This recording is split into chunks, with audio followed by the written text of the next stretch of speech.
पुढील बातमीकडे। विधानसभा निवडणुकीमध्ये महायुतीने केलेल्या जबरदस्त कामगिरीने महाविकास आघाडीला विरोधी पक्षनेताही आता मिळणार नाही अशी परिस्थिती निर्माण झाली। परंतु आता सेना राष्ट्रवादीचे नवनिर्वाचित आमदारही बंडाळी करणार असा दावा महायुतीच्या नेत्यांनी केला।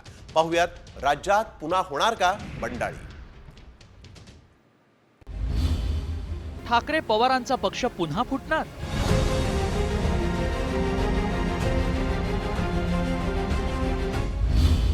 ठाकरेंचे 5 आमदार फुटणार?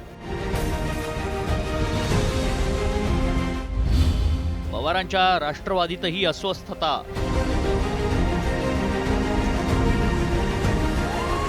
राज्यात महायुतीला स्पष्ट बहुमत मिळाल्यानंतर आता महायुतीच्या नेत्यांनी ठाकरे आणि पवारांचं टेन्शन पुन्हा वाढवलंय। विधानसभेच्या निवडणुकीत ठाकरेंच्या शिवसेनेला केवळ 20 जागांवर यश मिळालं।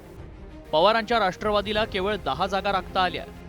या धक्कादायक निकालानंतर निवडून आलेले आमदार आमच्या संपर्कात असल्याचा मोठा गौप्यस्फोट महायुतीच्या नेत्यांनी केलाय। तो जे स्वतःचा विरोधी पक्षनेता बनवू शकत नाही एवढंच जनतेनं नाकारलंय।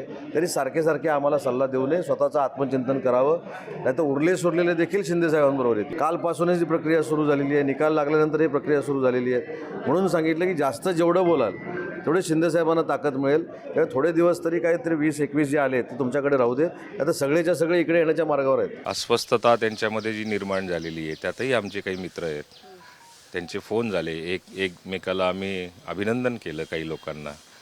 मला असं वाटतं की हे सगळं स्पष्ट चित्र झाल्यानंतर एकदा विधानसभेचं सत्र सुरू झालं की तुम्हाला नावंसुद्धा मी नक्की सांगेल। शिवसेना राष्ट्रवादी फुटल्यानंतर झालेल्या या पहिल्या विधानसभा निवडणुकीत उद्धव ठाकरे आणि शरद पवारांच्या पक्षाला जनतेनं स्पष्ट नाकारलं। त्यामुळे या दोन्ही गटात अस्वस्थता आहे। 2022ला शिंदेंच्या बंडानंतर अनेक आमदारांनी ठाकरे गटाला जय महाराष्ट्र करत शिंदेंच्या शिवसेनेमध्ये प्रवेश केला होता।